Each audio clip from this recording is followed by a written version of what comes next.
Ito po si General De Leon, retired Brigadier General Gerardo De Leon. Gerardo, no? Binotatapos si Risa Ontiveros, no? Sa kawalang kaalam-alam sa command responsibility. Pinagmalakihan pa na mas magaling daw yung pamumutya. Baha nga, hindi mo kaya eh. Yung pang crime reduction, bumulaga sa kanila, kala nila mawawasak nila yung mga Duterte sa pamamagitan ng mga ganitong hearing. Baliktad na naganap eh. Lalo po nilang pinasikat si Tatay Digong. Ibig sabihin, winalanghiya, ayong kay Lacson, in-invade, winalanghiya, hindi ginalang ni Pangulong Duterte yung Senate hearing. Yun yung pagkatapos ng hearing, kinabukasan, nagpahayag to si Ping Lacson. Siyempre, ano siya di ba? Epal sikat na sikat yung hearing. Dinaluhan ni Pangulong Duterte, milyon-milyon ang mga nanonood sa mga reaksyon. Sabi nga ni Panelo, grabe, milyon na nanonood sa reaksyon ko. O di ba? Ibig sabihin, bumulaga sa kanila, kala nila mawawasak nila yung mga Duterte sa pamamagitan ng mga ganitong hearing. Baliktad na naganap eh. Lalo po nilang pinasikat si Tatay Digong. Okay, sa madaling salita, nag-react to si Ping Lacson. Ito po ang sinabi niya, bakit nagalit? Ito. Yesterday, the upper chamber was invaded by the former President of the Republic. Only one, tignan niyo sinabi yesterday, the upper chamber was invaded by the former President of the Republic. In-invade daw ni Pangulong Duterte. Only one consistently and steadfastly stood up to preserve the dignity of the Philippine Senate. Ano po ibig sabihin yan? Iisa lang. Ibig sabihin, sa pagkakaunawa natin, in-invade ni Duterte at isa lang ang nagtanggol sa dignidad, no, ng Philippine Senate. Ibig sabihin, winalanghiya, ayong kay Lacson, in-invade, winalanghiya, hindi ginalang ni Pangulong Duterte yung Senate hearing. Yun yung pagkaintindi namin kasi yan yung gusto mong palabasin eh. She happens to be a woman who answers present during a roll call. Her name is Risa Ontiveros. So, ang naganap, nagkasagutan si Risa Ontiveros at si Pangulong Duterte. Sa madaling salita, kinampihan mo Lacson, no? Kinampihan mo si Ontiveros. Ang gusto mong palabasin, tama si Ontiveros. Siyempre, kung may tama, mali si Duterte. Winalanghiya ni Duterte, si Ontiveros lang po ang kaisa-isa na nagtanggol sa Senado sa pangwawalang hiya ni Duterte. Yan yung ibig mo sabihin, in-invade niya, nagsabog ng kawalanghiyan, in-invade niya, dinungisan ng dignidad ng mga senador. Pero wala nakapalag, si Risa Ontiveros lang. Yan yung gusto mong sabihin. Di ba? O yan yung pagkakaunawa ng 99%. Makakakampi mo, maka-pro-administrasyon na katulad mo, Ping Lacson. Oo, pro-administration ka. Gusto mo yan. Gusto mo na bloodless drug war. Gusto mo na bumalik yung mga kriminalidad. Gusto mo lahat to nangyayari na to. Yung pagiging inutil ng Pangulo. Gusto mo yan. Kung hindi mo ba gusto, tatakbo ka ba dyan? Under ni BBM? Naglolokohan pa tayo. Yung pagdedeklara mo lang na ikaw ay independent, niloloko mo ng mga tao. Meron bang independent na nasa BBM administration tumatakbo? Kaya ikaw punong-puno, pero marami ka sanang malulokong DDS. Sa totoo lang, marami ka sanang maluloko. In fact, pag sinasabi ko, tuwing hinihikayat ko yung mga Duterte supporter na mag-straight tayo, kayo ni Tito Soto yung nasa isip ko. Dahil, siyempre, pamacho kayo eh. Parang Duterte ang style nyo eh. Baka maiboto kayo ng mga Duterte supporter. Mabuti na lang. nagsalita ka ng ganito laban kay Tatay Digong. So yung boboto pa rin sa iyo, alam na namin na mga hindi totoong Duterte supporter yan.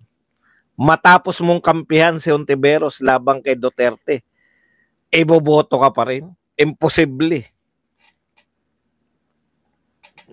Okay. Di ang dami na galit. Pinutakte siya. Marirealize nila na totoo yung mga Duterte. Na milyon-milyon ng supporter ng Duterte pagka nagkamali sila ng post at pinutakte sila. Ang alam ko nga rito, binura niya pa pero nakita ko pa rin hanggang ngayon. Kaya malamang binalik niya o kaya hindi niya talaga binura. Ngayon po, kahit alam na natin na kumampi siya kay Reyes Ontiveros, bilang damage control, nagpahayag na naman siya. Ito po ang sinabi niya ngayon. Sa mga ex-trolls, yung Twitter po yung ex, na below sea level ang IQ. Grabe, no? Una, tinawag yung mga Duterte supporter na trolls. Ikalawa, tinawag niya na below sea level ang IQ. Grabe, no? Nangangampanya ka, ha? Ping Lacson, nangangampanya ka. Ito si Ping Lacson, baka naniniwala siya na malakas talaga yung mga Marcos eh. Kasi yan yung lumalabas sa Octa Arts Dancers Research eh. Kulelat na si BP Sara eh. Tandaan po ninyo, sa mga pinagpipitagan ng research company, katulad po, ano na nga po yung dalawa lang na pinaniniwalaan ni Badong? SWS at Pulse Asia. Sa Pulse Asia po, number 1 si BP Sara. Kulelat po yung magpinsan. Pinakakulelat si Martin, sumunod na kulelat, sumunod sa kanya yung kanyang pinsan na si Bongbong Marcos. Yan po yung mayroon ng track record, Pulse Asia. Pero sa mga walang track record na biglang sumulpot at lahat ay pabor yung survey dito sa kasalukuyan, saan ka nakakita? Palpak na nga. No?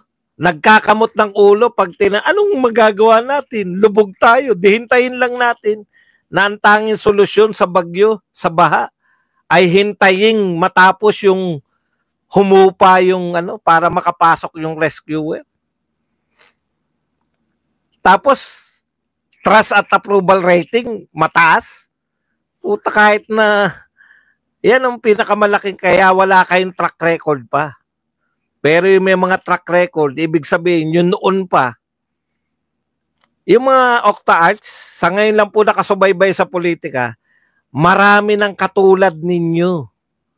Marami ng katulad ninyo na naging survey para paboran yung mga certain kandidato na wala na ngayon. Pero yung Pulse Asia at SWS, bakit sila nariyan pa rin hanggang ngayon? Kasi malapit sa katotohanan yung kanilang survey result. Magkakontra yung survey result nyo ng Pulse Asia. Sa Pulse Asia, number 1 si BP Sara eh. Sino ngayon ang kapanipaniwala? Octa Arts Dancers Research? O Pulse Asia? Anytime, Pulse Asia kami. Magkano kaya binayad sa auto? Akin ba? Sa akin?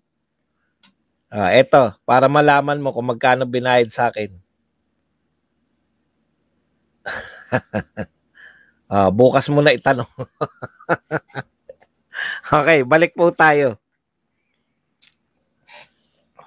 Eto sinabi ngayon ni Ping Lacson. Sa mga ex-trolls na below sea level, puta, ininsulto mo pa. Yung mga kumakalaban sa kanya, Duterte, mga tawag niya ang tawag nila sa mga Duterte supporter, ex-trolls eh. Trolls, mga trolls daw tayo. Totoong tao po kami. Senator Ping Lacson. Yan din ang tawag nila Lenny. Ha? Sa mga Duterte supporter, kita mo, tinambakan si Lenny. As a senator, it means overwhelmed. Ayan to ha, ulitin natin. Sa mga ex-trolls na below sa sea level ang IQ, invaded is rhetorical. It means overwhelmed. Binago na niya. Hindi na in-invade. Na overwhelmed. Parang positive na kay Tatay Digong. As a senator for 18 years, I never encountered a more overwhelming resource person than the former president. Kumambyo na. Kumambyo na siya. No? Hindi naman daw niya ibig sabihin na invaded na literal. Rhetorical. Ibig sabihin daw, si former president ay overwhelming. I just thought allowing swear words to be repeated multiple times in a committee hearing does not speak well of the dignity of the Senate as an institution. FPRRD and Senator Ontiveros are merely incidental to the message I wanted to impart to my followers. Kita mo naman to my followers na lang. Okay, yun daw po yung gusto niyang impart. Nagkataon lang, immaterial daw po si PRRD tsaka si Senator Ontiveros. Sa madaling salita, yan ang problema pag mga hindi naman kayo naiintindihan ng mga pinagpapaliwanagan nyo no? Sa madaling salita, ang gustong sabihin ni Senator Lacson, hindi niya sinisiraan si Duterte at hindi rin niya kinakampihan si Risa Ontiveros. Di ba?